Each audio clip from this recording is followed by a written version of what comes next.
The teacups were still warm. The almond cookies I had baked the night before sat untouched on the porcelain plate. It was exactly 7 p.m., the time Daniel always walked through the front door. But tonight, he never would.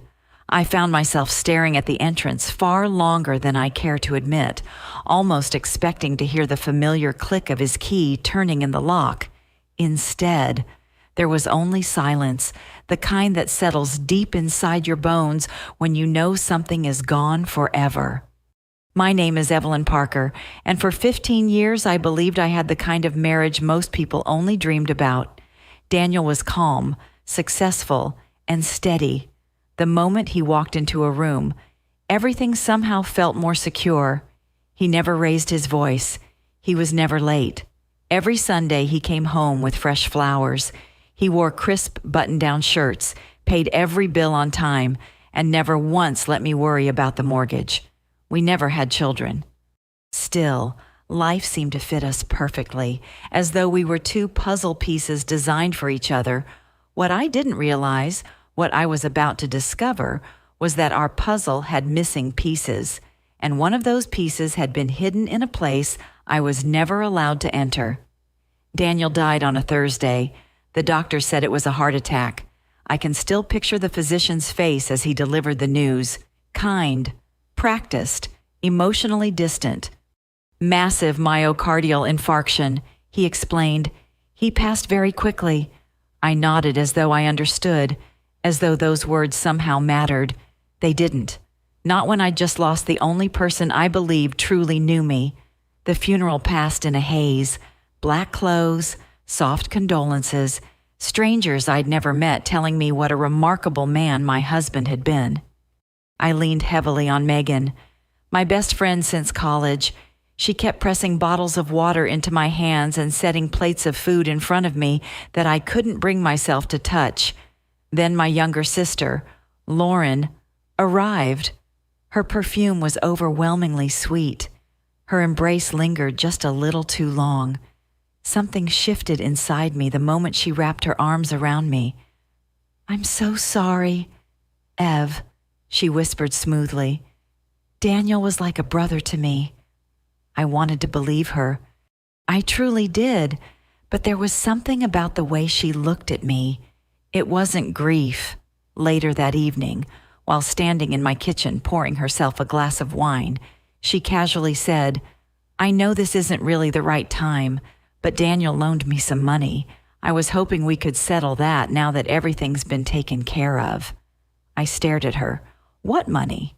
She blinked once before smiling as though I'd asked a ridiculous question. "Oh, I guess he never mentioned it." Something deep inside me tightened.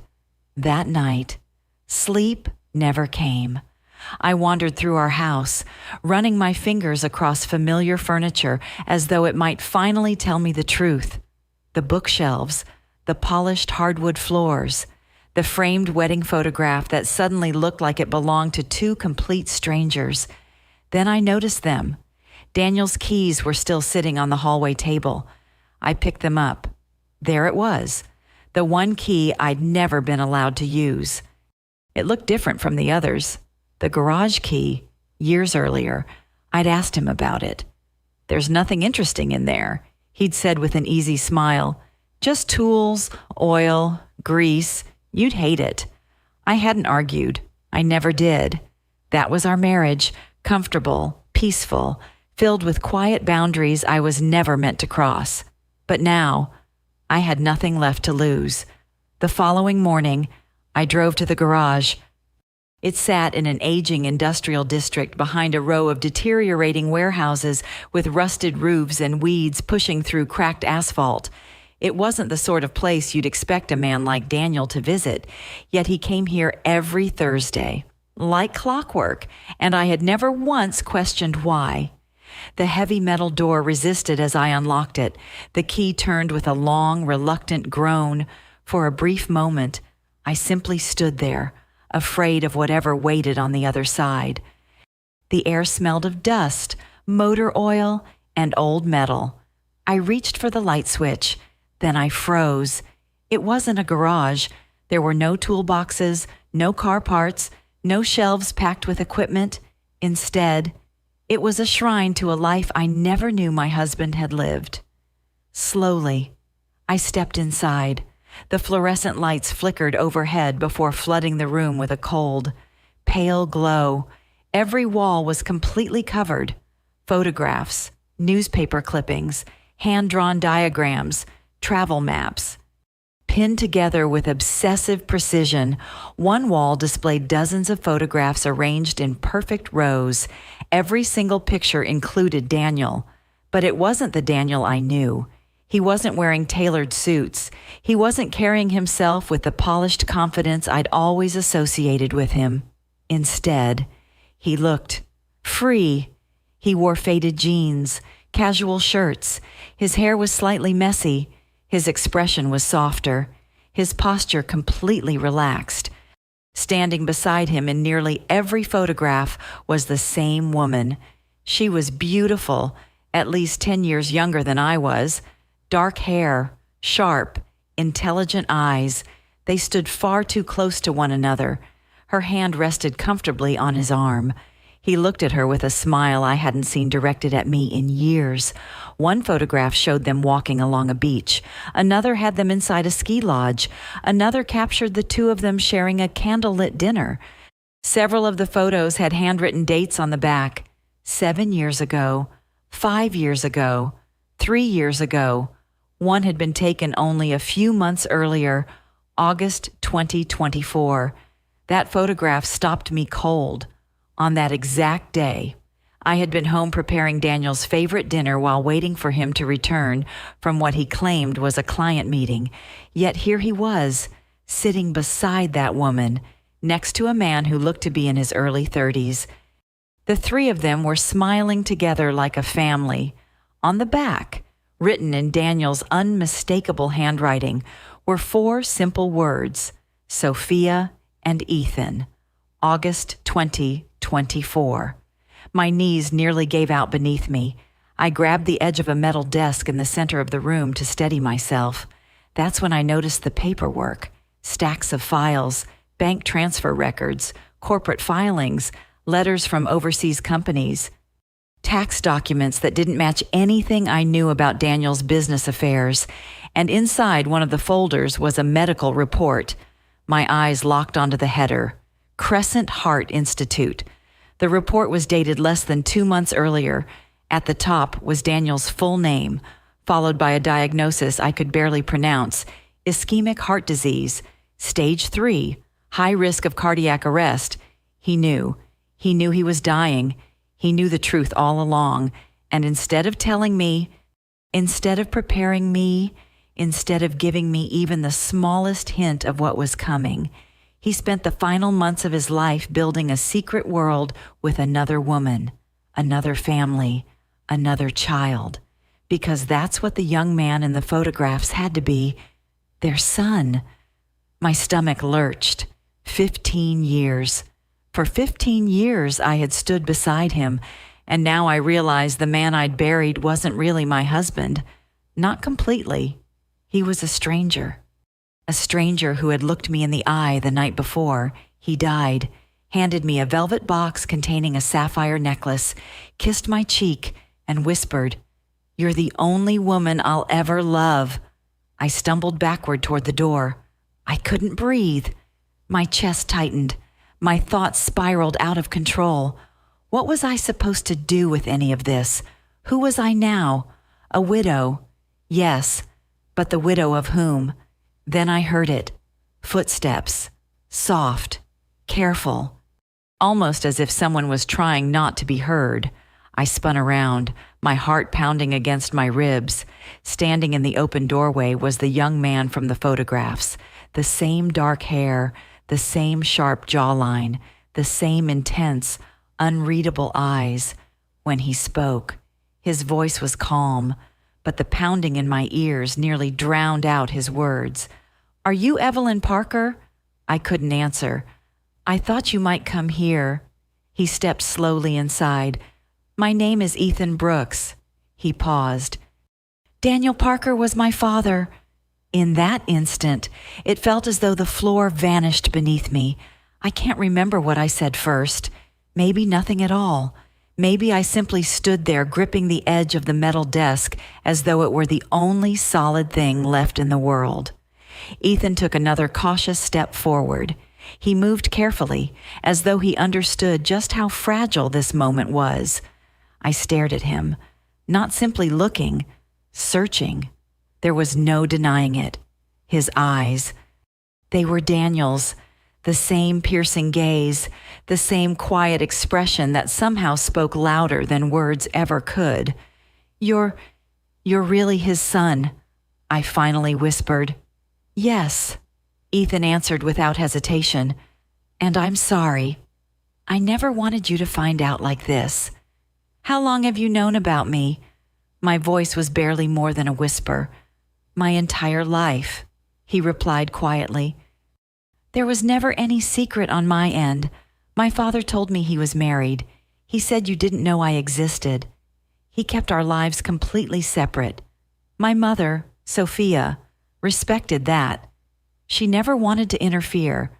But after she passed away last year," he stopped. "Everything changed.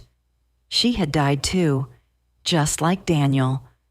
I lowered myself into the dusty chair beside the desk. My legs simply couldn't support me anymore. "Why are you here?" I asked. "Why today?" Ethan slipped a folded document from his backpack. The paper was worn and yellow around the edges. He held it toward me.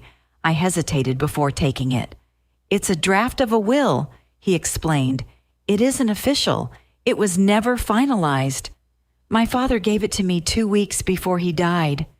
He said the signed version would eventually go to you, but he wanted me to keep this one, just in case." I unfolded the document. Immediately, I recognized Daniel's handwriting. Steady, neat, familiar. The same handwriting that had filled birthday cards and little notes he'd leave beside my morning coffee. The document wasn't notarized. It looked more like rough planning than a legal will. Assets had been divided by hand.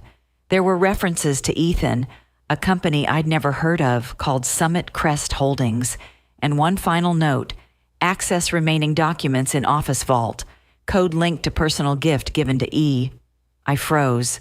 The personal gift, the sapphire necklace. The necklace Daniel had given me only 2 nights before he died. It hadn't been a simple gift. It was a key. Instinctively, I reached for my neck. Of course it wasn't there. I'd left it safely inside its velvet box at home because wearing it had somehow felt too painful. Now it carried an entirely different weight. "What is Summit Crest Holdings?" I asked, my eyes still fixed on the page. Ethan took a slow breath. "It was one of my father's private companies.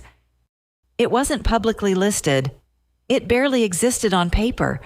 He used it to move money internationally. After my mom died, I started looking into his finances. I found transfers I couldn't trace, offshore accounts opened under my name that I never created. I think he was trying to protect something. For you, for me, for all of us." My mouth suddenly felt dry. "Why?" "Because he knew he didn't have much time left," Ethan answered softly. "And because he no longer trusted the people he worked with." I looked up sharply. "What people?" His expression darkened.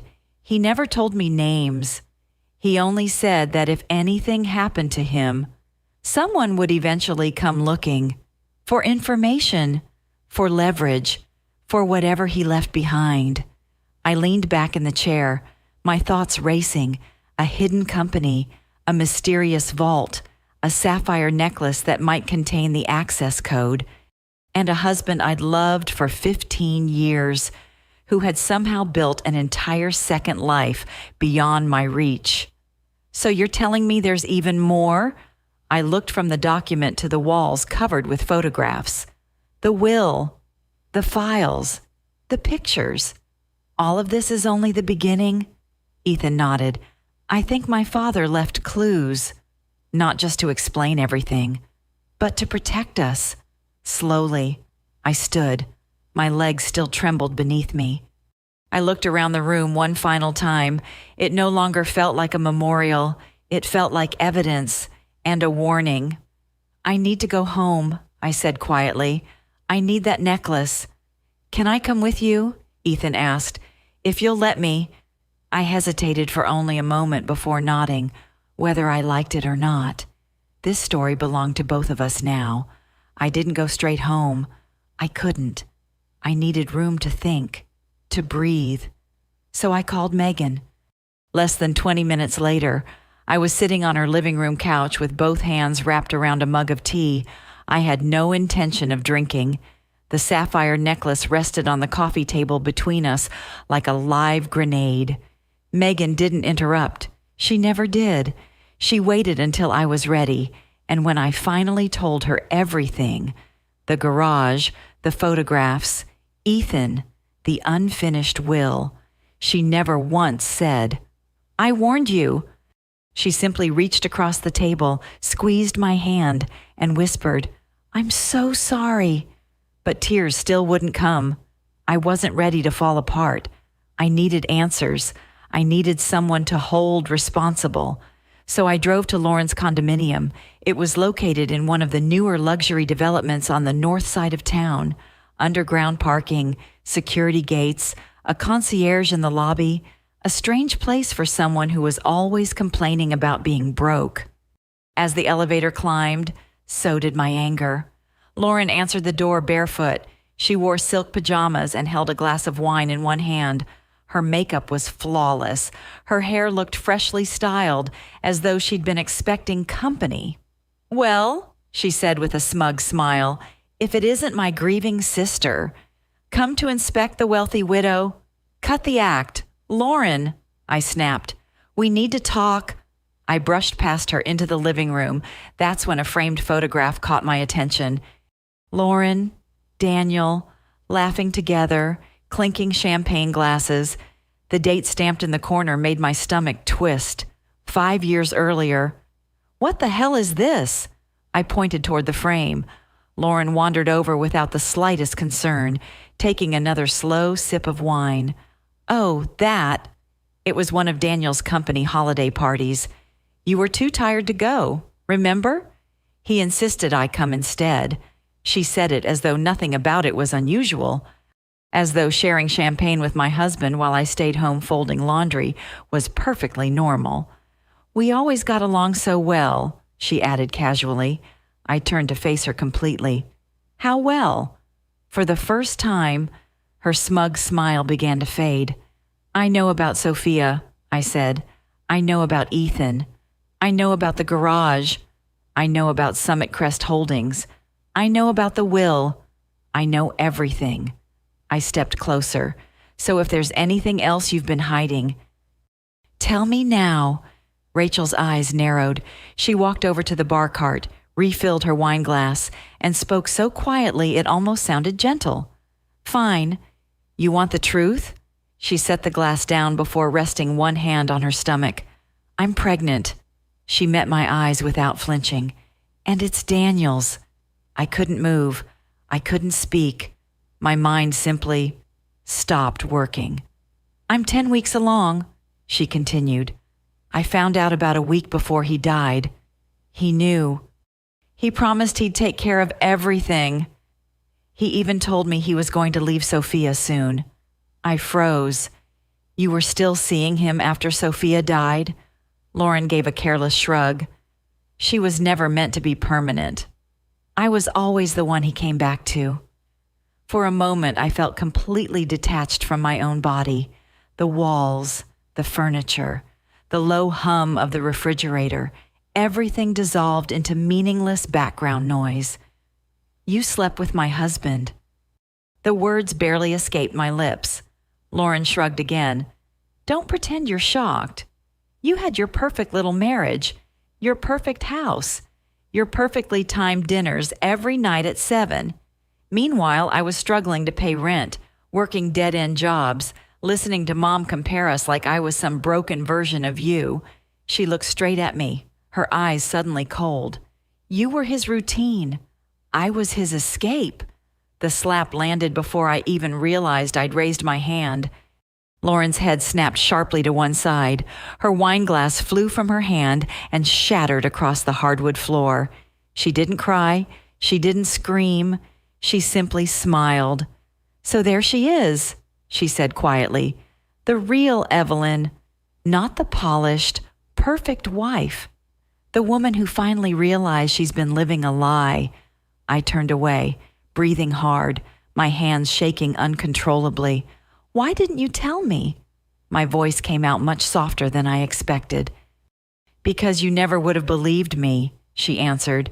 "You always assumed I was jealous. And maybe I was. But this," she paused, "this wasn't about you. It was about me finally getting something that belonged to me." I slowly shook my head. "You didn't just take something. You stole everything." She stepped closer, her expression suddenly impossible to read. "Say whatever you want, but the baby I'm carrying, he or she, is still your family.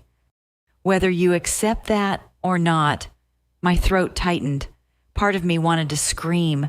Part of me wanted to throw every piece of furniture through the windows. Part of me wanted to rewind time and erase every lie. Instead, I quietly said, "I'll honor whatever Daniel intended in his will. Not because of you, for the baby. They didn't ask to be brought into this." Lauren blinked. For the first time since I'd arrived, her voice softened. "You mean that?" "I don't even know what I mean anymore," I whispered. "But I know one thing. I need to leave." I walked toward the front door, ignoring the sound of broken glass crunching beneath my shoes. My fingers trembled as they wrapped around the doorknob. "Behind me," Lauren quietly asked, "Did he ever really love you?" I didn't answer, because I honestly didn't know anymore. I didn't go home that night. I couldn't bear the thought of walking back into that perfectly arranged house with its untouched dishes and empty bed. Instead, I returned to Megan's house, gripping the sapphire necklace tightly in my fist as though it might burn straight through my skin. She didn't ask where I'd been. She simply opened the door, looked into my face, and quietly said, "You need some sleep." But sleep was impossible, not when every room inside my mind felt like it was collapsing. The following morning, Ethan picked me up. Megan insisted on coming too. "You're not opening your late husband's secret vault without someone watching your back," she said, throwing on her coat. Daniel's office occupied part of a downtown high-rise. Whenever I'd asked about it over the years, he'd always dismissed it as just a satellite office, a place for private meetings. I had never once set foot inside, but Ethan carried a key card. "I'm listed as a co-owner," he explained as he scanned us through security. The receptionist barely glanced in our direction. Daniel had compartmentalized every part of his life so thoroughly that no one ever questioned anything. The elevator ride to the 14th floor felt endless. When the doors opened, Ethan led us into a sleek, glass-walled office furnished with cold, modern furniture and almost no sign that anyone truly lived or worked there. There wasn't a single photograph of me. No family pictures, no personal memories, only polished surfaces, gray walls, and the faint scent of a cologne I'd never smelled before. Ethan pointed toward a large abstract painting hanging behind the executive desk. "The safe is behind that." I reached into my purse and removed the sapphire necklace, running my fingers across the clasp. I twisted it gently, counterclockwise. Click. A hidden compartment sprang open on the back of the pendant. Inside was a thin metal plate, no larger than a SIM card. Tiny numbers had been engraved around its edge. Ethan carefully removed it and inserted it into the keypad built into the hidden safe. A soft electronic beep sounded, then came the unmistakable click of the locking mechanism disengaging. The heavy door slowly swung open.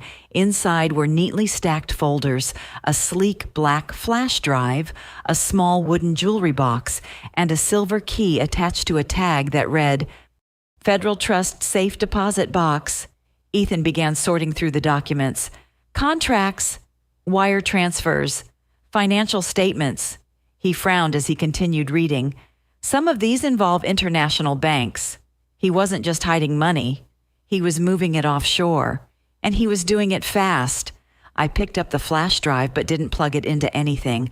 Not yet. Instead, I opened the small wooden box. Inside rested a ring, a simple gold band with a modest diamond. My breath caught instantly.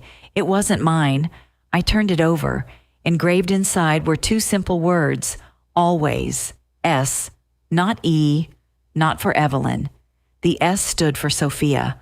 My God, Megan whispered beside me. Ethan turned away, his jaw tightening. He bought her a ring, I murmured. My voice barely existed. He was going to propose. Or maybe he already had. I couldn't move. I couldn't speak. I couldn't even cry. Because standing inside the cold silence of my late husband's office, I finally admitted the truth I'd refused to say out loud. He loved her, maybe, in his own complicated way. He loved me too. But Sophia had received the version of him that was real, the man who smiled effortlessly in photographs, who laughed, who traveled, who seemed completely alive. The version I knew had been carefully performed, the polished husband who came home every evening at 7, who brought roses every Sunday, who smiled across the dinner table while hiding an entire life inside a safe full of secrets. Then Ethan handed me a folded letter. My name was written neatly across the front. I unfolded it with trembling hands. Evelyn, if you're reading this, then I'm gone. I'm sorry. I never found the courage to tell you the truth. I should have years ago. Instead, I chose the coward's path. I built 2 lives because I couldn't bear to lose either one. In the end, that decision cost me everything. I loved you. I know those words probably mean nothing now. Maybe they never truly did, but I loved you in the only way I knew how. I wanted you to be safe. I wanted you to have peace after I was gone. That's why I left you these documents, the access codes, the truth. Use them however you believe is right. Destroy them. Hide them. Expose everything. The choice belongs to you now. Forgive me if you can. If you can't, I understand. Daniel, I stared at the letter until every word blurred together. Finally, I handed it to Megan. She read it silently before passing it to Ethan. He didn't say a single word. None of us did. Because what was there left to say? The man we had all believed we knew had shattered into countless pieces. Now all that remained was deciding what to do with the fragments. We left the office without speaking. It wasn't the silence of peace. It was the silence that comes when there are simply no words left. Megan drove. Ethan sat beside me. I watched the city blur past the window beneath an overcast autumn sky. My late husband had lived an entire life I never knew existed. Now we held the evidence in our hands, and we had no idea who else might already be looking for it. That night, while trying unsuccessfully to fall asleep on Megan's pull-out sofa, my phone rang. Unknown caller. I answered. Hello?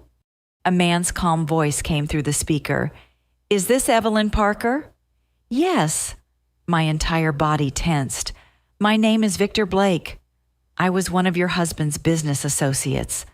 The moment I heard those words, my stomach dropped.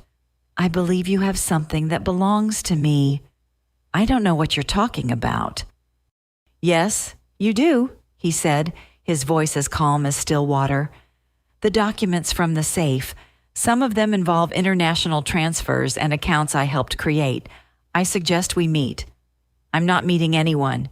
You will, he replied, because the other people Daniel worked with aren't as polite as I am. They don't ask. Then he hung up. I stared at the ceiling for a long time, my heart racing. The next morning, I told Ethan. His jaw tightened as he paced the room. He contacted me too. Ethan said, but there's more. Last night, someone else called. He handed me a slip of paper. Marcus Crane. He claims he's the original source of the funds Daniel moved. Ethan said, He told me that if we don't return everything by the end of the week, there will be consequences. I didn't ask what that meant. I didn't need to. Ethan pulled the silver key from the safe out of his pocket. We still have the safe deposit box, he said. Whatever is inside might explain who really owns what. But do we really want to open another box? I asked, struggling to keep my voice steady. What if it only makes everything worse? Megan sat beside me. Then at least you'll know, she said quietly, because not knowing is what's destroying you. She was right, so we made a plan. First, the bank. Then, if things still didn't make sense, we would find someone who could tell us the truth. Daniel had to have had a fallback, a contact, someone who knew exactly what he had been involved in. That was when Ethan said, "There's one name my mother mentioned once." "Who?" "Samuel Whitaker," he said, "Dad's old college friend. My mom said he was the only person who ever told Daniel the truth, even when Daniel didn't want to hear it." "Do you know where he is?" "I think so," Ethan replied. "Mom had his address in Savannah. She kept it in a box of emergency contacts. So we drove, 2 hours in near silence, with rain trailing down the windshield like streaks of memory. Savannah greeted us with oak trees, damp air, and the kind of stillness only old towns seem to carry. Samuel lived in a tall brick house covered in ivy, the kind of house that looked like it had been pulled from a forgotten novel. He opened the door slowly. "You're Evelyn," he said without hesitation. Then his eyes moved to Ethan. "And you must be Ethan." "You knew we'd come?" I asked. He nodded. "Daniel said if everything ever came apart, the two of you would find me." He stepped back. "Come in." Inside, the house smelled like old paper and pipe smoke. Bookshelves lined the walls. A polished piano sat untouched in the corner. Samuel motioned for us to sit, then disappeared into another room. When he returned, he held a sealed envelope. "He left this with me," Samuel said. "It was only to be opened if both of you came here together." I looked at Ethan. He nodded. I opened the envelope. Inside was a short handwritten letter and a second will. This one was different. It named Lauren's unborn child. It assigned 25% of Daniel's private offshore savings to the child once they turned 21. I felt the blood drain from my face. Daniel had planned for everything, even this. And in that moment, I understood. We were standing at the center of a storm Daniel had built brick by brick. Now it was up to us to survive it. I stared at the will again. Unborn child of Lauren Parker. 25% to be held in trust until age 21. It wasn't the money that stunned me. It was the precision. Daniel had planned all of it, even after death. He was still 3 steps ahead. "Why would he name the baby but not Lauren?" I asked Samuel. "Because he trusted the child," Samuel said gently. "Not the mother." Ethan shifted in his seat. "This changes everything. It means Lauren can't touch that money. Not legally." I looked down at the second will again. "And if she tries?" Samuel nodded toward the flash drive. "Then you use that. From what Daniel told me, it contains detailed records of every transfer, every partner, and every crime they committed to build this operation. If they push you, you push back." Megan exhaled beside me. "You have leverage." For the first time since Daniel died, I didn't feel small. I didn't feel like the betrayed wife who had been lied to, cheated on, and left with broken pieces. I felt like the only person left holding the blueprint, and that was power. Ethan leaned forward. "Evelyn, I think it's time we stop reacting. We need to make a move before Victor or Marcus does." I nodded slowly. "We go to the bank." We drove back to Charleston before noon. The Federal Trust Building sat tucked between a law office and a historic storefront. Discreet, unassuming, the kind of place you could walk past 100 times without noticing until it mattered. Megan stayed in the car. "Just text me if anything feels off," Megan said as we got out of the car. "And if they refuse to let you in, cry. Nobody tells a crying woman no inside a bank." Ethan smiled. I didn't. Inside, the vault manager examined the silver key, checked my identification, and raised an eyebrow. It's been several years since anyone accessed this box, he said. It's registered under a corporate entity called Summit Crest Holdings. He escorted us downstairs through a series of reinforced security doors. Concrete walls surrounded us. The deeper we went, the colder the air became. The silence grew heavier. Finally, we were alone in front of the safe deposit box. The manager handed me a pair of white gloves. Standard procedure, he explained. We'll give you some privacy. The heavy door closed behind him. My hand hovered over the lock. Ready? Ethan asked. No, but I unlocked it anyway. The key turned effortlessly. The box slid open. Inside there was no cash, no passports, no burner phones, no stacks of untraceable money, just a single manila folder and one photograph. I picked up the picture. It showed Daniel, Ethan, Victor Blake. The three of them stood in front of a black SUV with their arms crossed, laughing. Standing just behind them was Marcus Crane. I stared at the photograph for a long time. They weren't just business associates, I whispered. They were partners.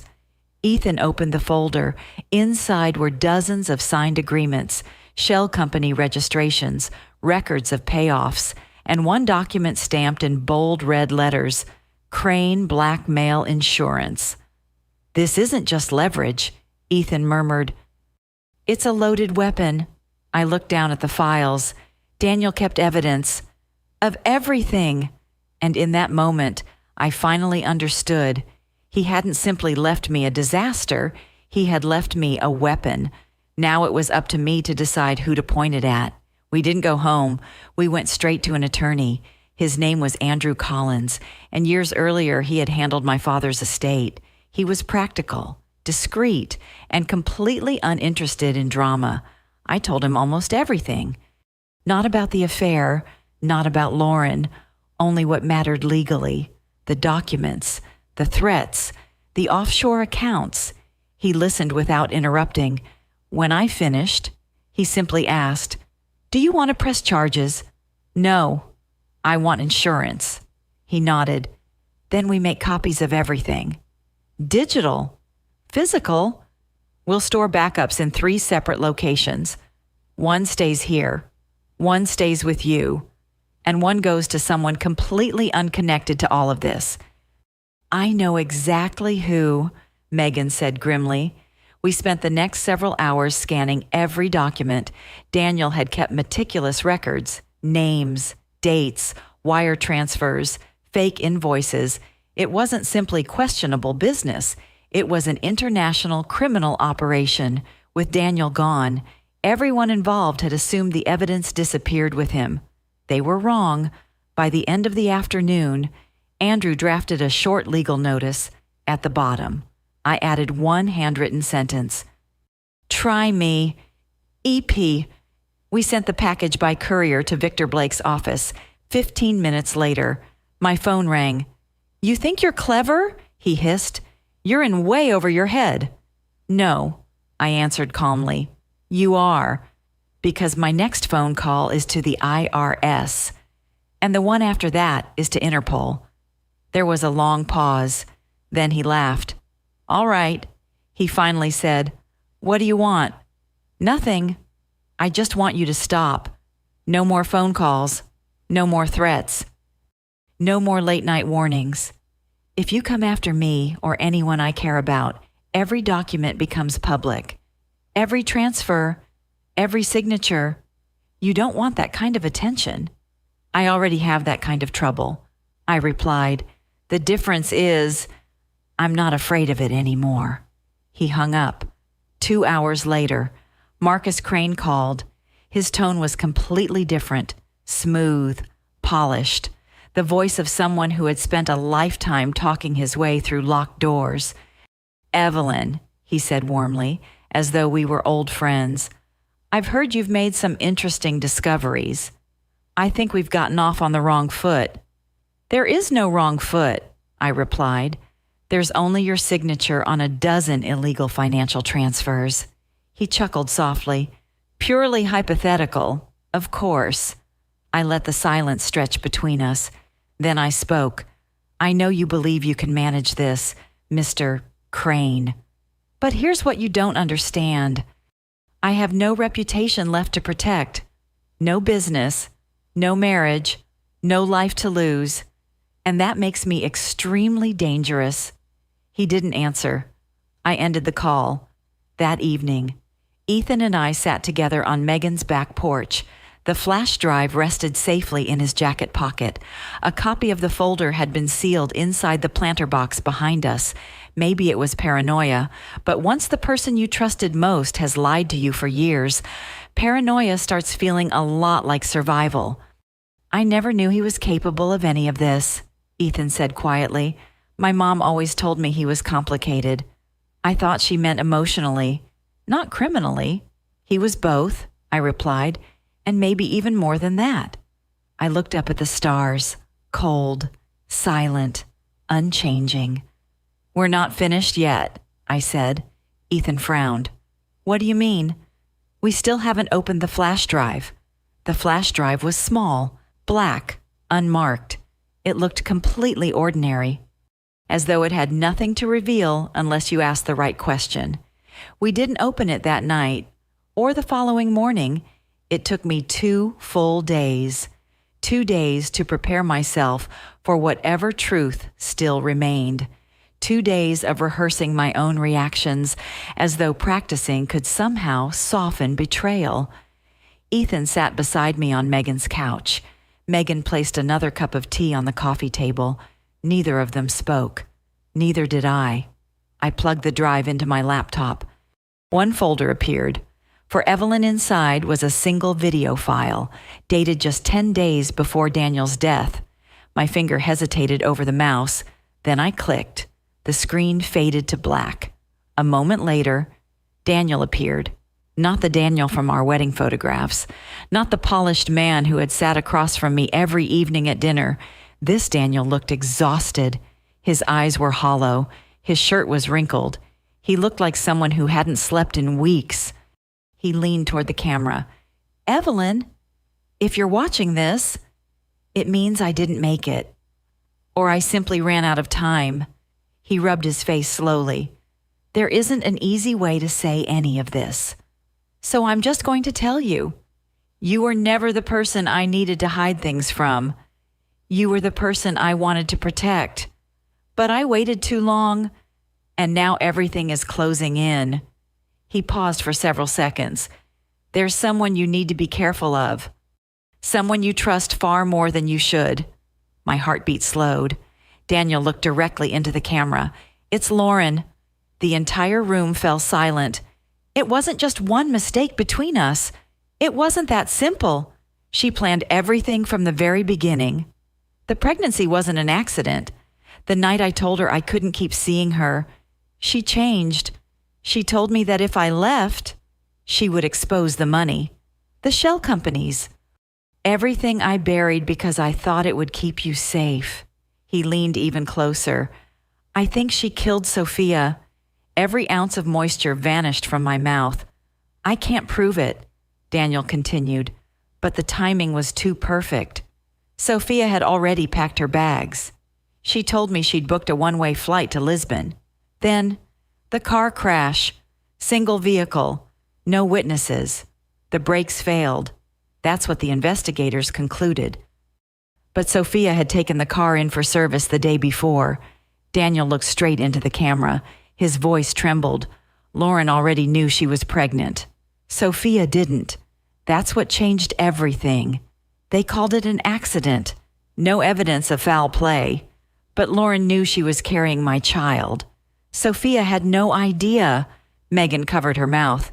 Ethan's hands curled into tight fists. I tried to fix what I could. Daniel continued.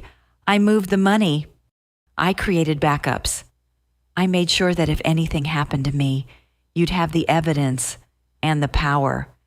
I'm sorry it took this much destruction for me to finally do the right thing. He looked away for a moment before meeting the camera again. I was weak. But you're stronger than I ever was. If you want to walk away from all of this, do it. Take what's yours. Leave them behind. But if you decide to fight, don't do it alone." The video froze. A second later, the screen went black. None of us moved. It felt like hours passed before anyone breathed. He knew. He knew exactly what Lauren was capable of. He knew what was coming, and even in death, whether driven by guilt or fear. He was still trying to control the ending, but this time, he'd finally handed me the truth. Now it was my decision what to do with it. Lauren had no idea I'd seen the video, not when I invited her to brunch, not when I hugged her at the front door, not when I told her I'd missed her, that maybe it was time we tried talking like sisters again. She smiled with the confidence of someone who believed she'd already won. She wore a pale blue dress that gently framed her growing belly. "He kicks every time I drink orange juice," she said with a laugh, rubbing her stomach. I smiled too, but my eyes didn't. We sat together on Megan's back porch. Ethan stayed inside. Megan poured us sweet tea before quietly giving us privacy. "I'm really glad you reached out," Lauren said, folding her hands neatly in her lap. "I was worried you were still angry." "Why would I be angry?" I asked softly. "Because my husband slept with my sister? Or because he left your child part of his estate?" Lauren blinked. It was the first crack in her composure. She shifted uneasily in her chair. "Evelyn, this has been difficult for both of us." Daniel was confused. "He loved you." "No," I interrupted quietly. "He didn't love me. He pitied me." Lauren flinched. I leaned forward. "And he was afraid of you." Her face went completely still. Without saying another word, I placed the flash drive on the table between us. Lauren's lips parted slightly. "I know about the offshore accounts. I know about the manipulation. I know he planned to leave you. And I know about Sophia." She didn't blink. She didn't deny it. She simply said, "You can't prove any of that." "You're right," I replied calmly. "I don't have to." She frowned. I stood. "I'm not taking you to court. I'm not filing criminal charges. I'm not spending years hoping the justice system fixes what can't be fixed." I looked directly into her eyes. "I'm walking away. I'm leaving you exactly where you've always wanted to be. With the money. With the child. With every lie you fought so hard to keep." Lauren stood too. "You think that scares me?" "No," I answered. "But eventually, it will." Then I turned around and walked back inside. Ethan was waiting for me. Later that afternoon, I met with Andrew Collins one final time. I handed him the flash drive, a signed affidavit, and one clear instruction. If anything happens to me, release everything. To the press, every file, every recording, every name. Then I drove home, to the house Daniel and I had once shared. It was painfully quiet. I walked through every room one last time, running my fingers across the backs of chairs, the door frames, even the crack in the hardwood floor we'd always meant to repair. I opened the bedroom closet, packed a single suitcase, left everything else behind. When I reached the front door, I locked it as I walked out, not because I was hiding anything, because I knew I was never coming back. 1 week later, I boarded a flight to Colorado, fresh mountain air, a small cottage, a new lease with only my name on it. No secrets, no hidden safes, no carefully rehearsed lies. Just me, Evelyn Parker, a widow, a survivor, not the woman who had been deceived, but the woman who refused to let silence have the final word.